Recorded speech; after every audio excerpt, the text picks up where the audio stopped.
Howdy, folks. Sapper here, aka Sean, and I'm bringing you another turn of Next War Iran. So I've been doing a little bit of thinking, right?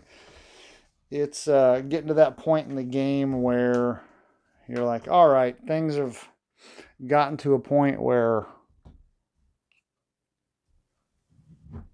not much is going on, or really big things can happen, right? So I'm looking at the victory points.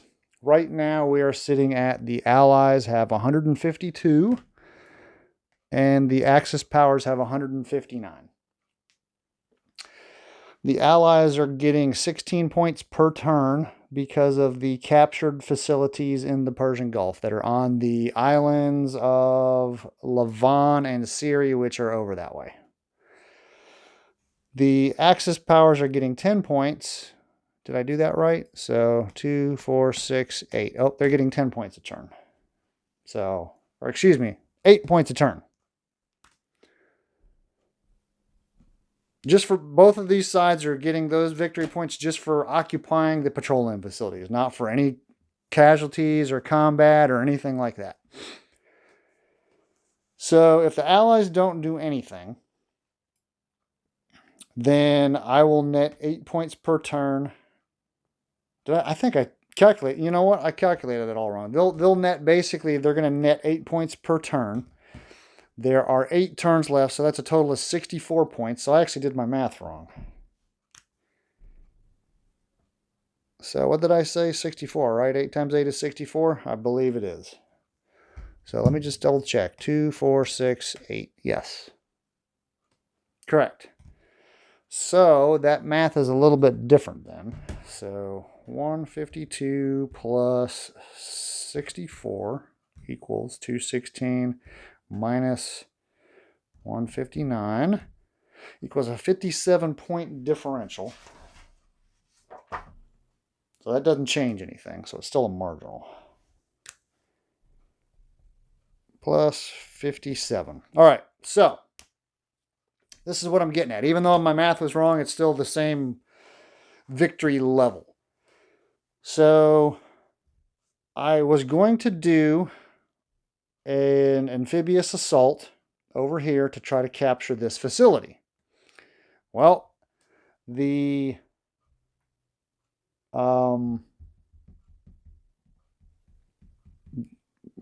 the Axis pummeled this amphibious assault group in the ship with a bunch of their, well, not a bunch. They only have one SSM launcher in the Persian Gulf, which is that one. And the Chinese threw in some cruise missiles. Actually, it's been over a week, so I think this is what we did. I might have to go back and look up my old stuff and find out if this has already happened or not. Anyway, they incurred a Strike 2 result. So we lost collateral damage. These 2 battalions of Marines were killed, probably because of the ships that they were on got hit. And this helicopter was damaged. I misread the naval rules wrong. When a naval ship takes a strike marker, they don't clear those. Like if they take a strike 1, that strike marker is not removed at the end of the turn. The ship has to go back to a port. The only port that the Allies can go to is Diego Garcia. So basically, they have to go from the Persian Gulf. Well, they're in the inshore box, and then they have to use a move to go to the Persian Gulf. Then they have to use another move to go to the Gulf of Oman, and then the final move to the Indian Ocean. So it's going to take 1, 2, 3 movement segments to be able to get to the Indian Ocean and then to port. And then for each turn that they're in a port, they can reduce a strike marker by 1. So after they take this hit, it got me to thinking, wow, it's a little bit more dangerous to try to do an amphibious assault into the Persian Gulf. I thought I was good when just this last SSM launcher was left, but I didn't take into account that the Chinese have cruise missiles, and the Chinese lended their support, and they almost sunk that amphibious assault group. So, yeah, and I had some other, which one? The Teddy Roosevelt had some strike markers that I cleared. I'm not going to go retcon any of that kind of stuff. It's not super duper important, but that would have made a big difference earlier on, right? So kind of showing you that, a land invasion into this area of the world is probably not a prudent thing to do. Or at least not in this scenario, right? So here's where I'm sitting at, right? So if we do nothing, if the Allies do nothing other than just collect their +8 advantage in points, this is what we'll finish the game at. +57, which is a marginal victory. If I destroy these facilities, thus denying the access those 8 points, I will net 16 points per turn for a total of 128, which will give me +121 margin of victory point differential, which will be a decisive victory. So it's looking like, now barring this group getting destroyed. So if that AMF gets destroyed, it's +13 victory points for the access. So it's 5 for the AMF, and then 1, 2, 3, that's 8. I think that's 3 for 11, and that's 2 points for the chopper for a total of 13 victory points. So if that AMF gets destroyed, that would be 44, which is still a marginal victory, and that would be 108, which would be a substantive victory. So it decreases by 1. So basically what I'm getting at, and I have some of my strikes already laid out, but this is before I have thought about like the end game, right? Like where does this actually end up? I was still going to be bullheaded and try to weaken these guys and take out this headquarters and take out this headquarters with bombers and all kinds of stuff. But maybe my focus should be to take out these 4 facilities, because I controlled the other ones on the islands that are in the Persian Gulf. So basically what I'm getting at is I think that for the most part the game is kind of decided, right? I don't think after this failure here, because now, I mean, this AMF it's in the inshore box, but I got to get him out of there, right? He's got to get back to port, because one more strike marker and that thing is sunk. And that's 13 points for Iran.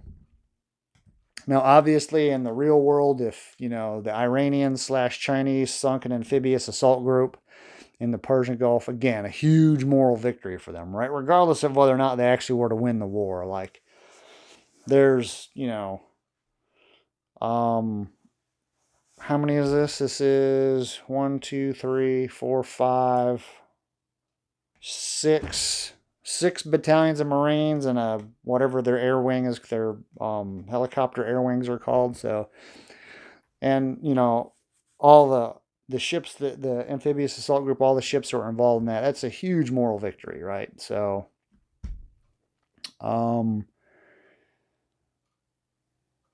think I can't remember if I've already rolled for these or not. I don't know if this was from last turn and this is what we have left. I think this has already happened, because as a matter of fact, I know it's already happened because I put out the planes, because the way we do missile, naval, SSM, and cruise missile strikes, then resolve. So I think I resolved those, because now I'm on the allocation of airstrikes, helicopter strikes, and so on and so forth. So the Allies have allocated all that right there. We've allocated this here. Allocated this here to get the patrol boats. So pretty sure that's happened. And that was my results, which is not good. So I think I'm pretty much done. Seeing that is probably not going to happen, and it probably wouldn't be wise to get... I have 2 more amphibious assault groups in the Persian Gulf ready to go. I think it would be a better maneuver on the part of the Allies to just destroy these 4 here, and then just,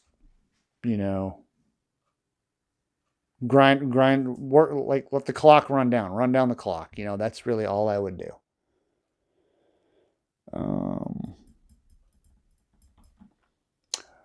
So yeah, with that being said, I think I'll play this turn out, and then probably call it the game at that point in time. But I'll be back. All right. So yeah, these had already occurred. So that's the final results. I don't remember what happened if I did the cruise missiles. I'm going to pretend they both missed. The Wild Weasel strike, I was able to reduce the detection track down to 3. There was a Special Forces mission there, but they failed. The French failed, and they died. I always managed to hit the leg of my tripod. I forgot to do that one. But I'm about ready to, let me see if those guys got detected over there. That is a 3. I think they got detected. Yep, those guys got detected. All right, so anyway, this is the good stuff, right? So that mission is going, I've decided that I'm going to try to destroy these facilities. So these guys were not detected, not detected, not detected. These guys were. They got some SAM fire, and that F-16 was reduced, but he can continue missions. So now we'll go ahead and roll the results of these strikes and see. Okay, you can see that right there. Good. We'll see what happens to these facilities and how the game's kind of going to end, because this is kind of the end, right? Even though it's turn number 9. All right, so we'll go here. Both of those guys are doing a strike, an advanced strike. It's in marsh or flat. That's a flat facility or flat area on the 6th column.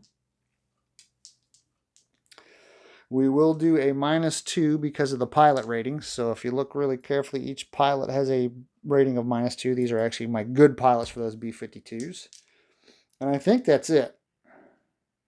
Pretty sure that's it. So we will roll 2 dice, -2 both of them. And that one is actually really good. The 7 is horrible. The 7 will turn into a 5. So that is a strike 1. So we got strike 1, and then the 0 is a -2, which is an X, which is the installation is destroyed. So we'll leave that there because we might need that. All right, so there's big plumes of black smoke up in the sky. That's 2 less victory points that the Iranians are going to get this turn, at the end of the turn. So we'll go ahead and do here pretty much the same thing. So the blue die will be -1 because that pilot's not quite as good, and the red die will be a -2. Blue die is a 5, so that is a strike 1. And the red die is a 5, which is also a strike 1, so that cumulative into a strike 2. Well, we didn't destroy that, unfortunately. So the stealth, the B-2 bombers, the blue die is a -1, and the red die is a -2. So blue die is a -1, so that turns into a 0, which is an X. So that's a destroyed result.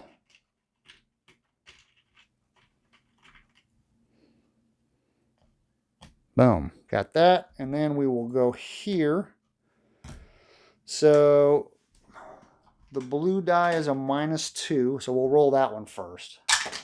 So that is also a destroyed result.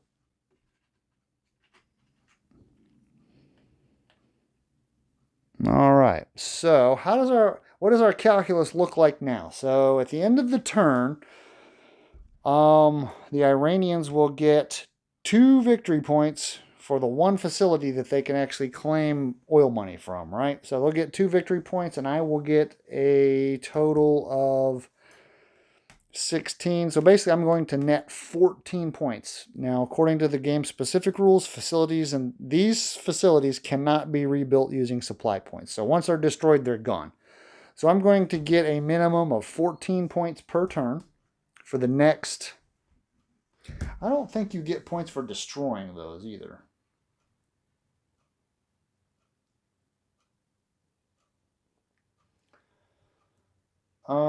Let's see here. So I will actually end up, if I was going to keep playing, I would destroy this because the non-allied gets +10 victory points per controlled petroleum facility at the end of the game. So I don't want him getting 10 points at the end of the game.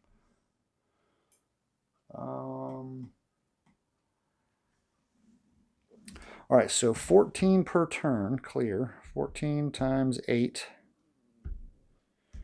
equals 112.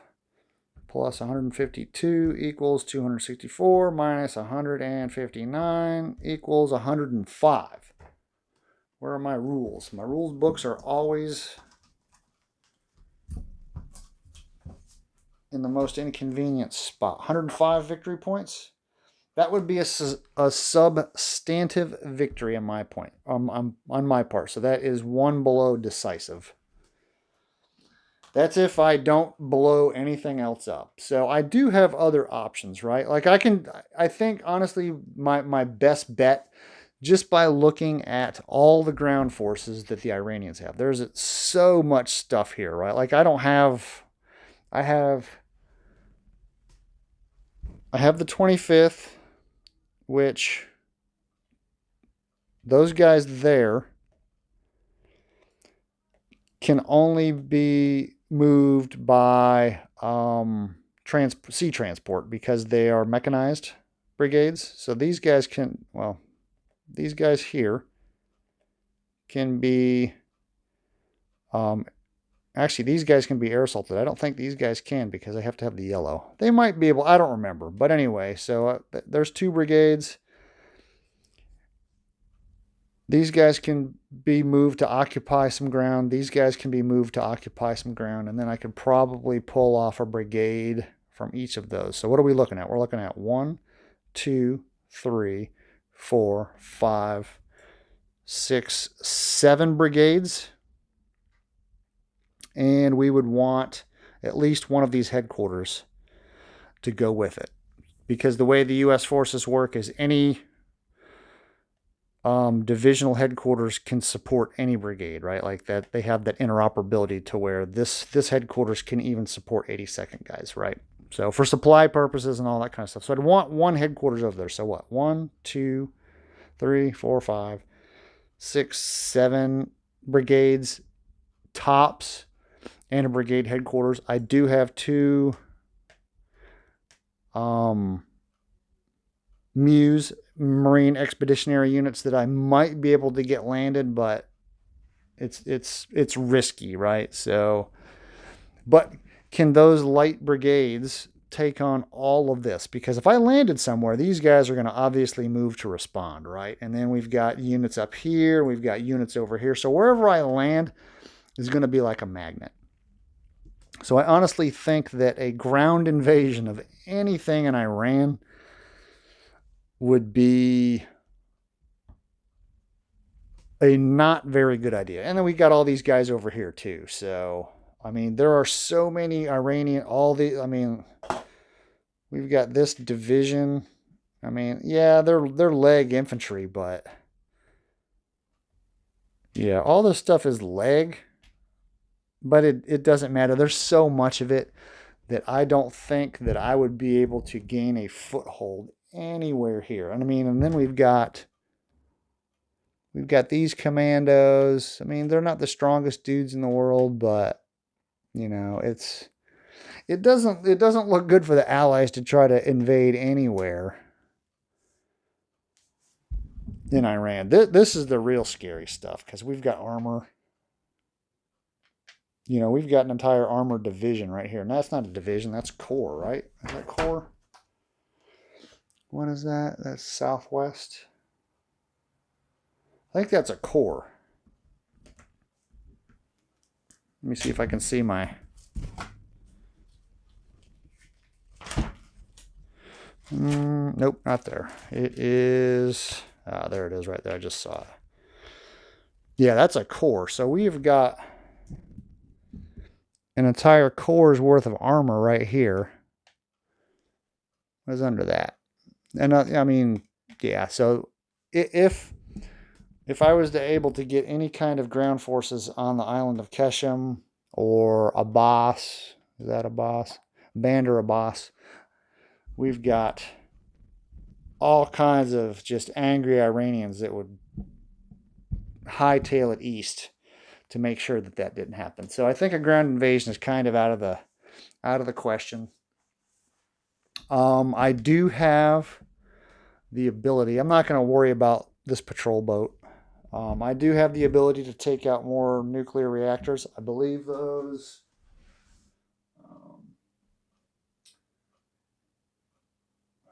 Nuclear marker. And enemy nuclear weapons facilities are 5 points each, so that's another 15 points. So, honestly, I could just use air power to just wreak havoc on the Iranians. I also have these off-map zone air bases. I have a few airfields on this map. I can try to target that guy. I have options that I can use my air power on. Now, I would honestly run out of air power, but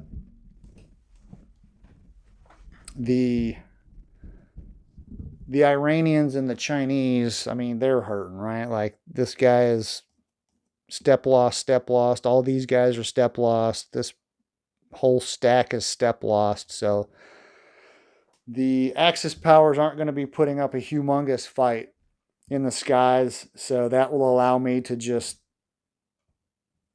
carpet bomb anything in anything in Iran that I want to. So I think for all intents and purposes, without continuing for another 7 turns after this, it's safe to say that I can, at a minimum, get a substantive victory. I doubt I could get an overwhelming victory, but you never know. I mean, is it worth playing another 7 turns for me to find out if I can get an overwhelming victory? Probably not. I mean, I think my goals have been accomplished, right?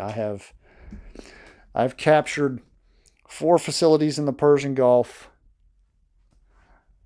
managed to deny these facilities from Iran, and cripple whatever kind of infrastructure that I can of Iran's at will if I wanted to. So I'm going to call it a substantive victory on the part of the Allies after a not so successful amphibious. Well, I never even got to the part where I started the beachhead. They got hit by cruise missiles before they even got out of the inshore area on the strategic display. So had they landed, it might have been a little bit different story, but they got blown up pretty good. A bunch of Marines were taken out by cruise missiles and all that bad stuff. And let's see, what do we've got? This is at least what's kind of been destroyed. So we got those two battalions of Marines.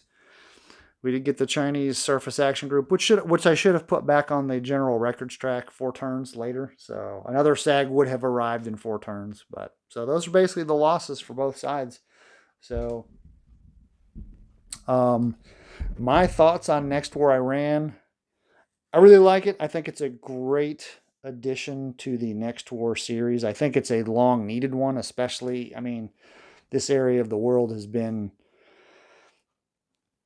a contentious area since the end of World War II, right? Like, since oil has been discovered in this area, this has been a very important area of the world, much to the disappointment of many nations, right? So, it's been a difficult area. I think this is an area, as far as war games go, that has needed a modern take on it. We've got some Cold War takes on it, but this is a good take on it. This is one of the first game in the series that portrays the Allies as the aggressor, which I think is interesting. And then just me doing that theater of the mind and thinking, hey, is it really worth doing a ground invasion, right? Like, it's easy for us to sit back in our armchairs and say, hey, man, let's invade Iran. But like, when you start thinking about it, the way the victory points are added up and stuff, is it really worth sending forces in? It's, I don't know if the strategic surprise scenario, you don't have a whole lot. I don't know the other scenarios if a ground invasion would be more practical or not. And I don't know how any of the standard scenarios go. Some of those probably do. Actually, you know what? Okay. Yeah, I don't know how any of the standard scenarios go, but those might play out a little bit different. Those might have a ground invasion scenario. But as far as the strategic surprise, it takes you so long to build your forces up. I mean, it took me up until the 8th turn to get. So I finally got all of the 25th Infantry Division in Saudi Arabia, the 101st and the 82nd, and then we've got the 13th Marine Expeditionary Unit and the 3rd Marine Expeditionary Forces. And then we've got this coming in. We've got the 31st Marine Expeditionary Unit that's coming in at the end of the turn. And then we've got these Brits that are going to provide some naval support. Now, their intervention level was only a 2, but if their intervention level was higher, then I would actually have more Royal Marines coming in. So, I mean, this scenario, the strategic surprise scenario, could play out differently depending on your intervention levels, too. I had very low intervention levels for France and the Commonwealth. But had it been higher, maybe a ground invasion would have been a little bit more realistic. But as it stands, I wasn't willing to take those losses, which I think, our politicians and our military leaders are probably not willing to take those losses. And rightfully so, right? Like, when you're making decisions for other people's lives, those decisions are not as easy to make. But anyway, I think this is a great addition to the series. If you're at all interested in any kind of modern what-if warfare, I mean, great addition to the series, and I would highly recommend picking it up. So anyway, I hope you all have a great day. I hope you enjoyed the playthrough. I'm sorry I cut it off, but, you just start doing math and looking at it and being like, the Iranians can't do much, right? They can only hold what they have. They can't take things. So anyway, I think I've rattled on enough. So I hope you enjoyed and have a great day.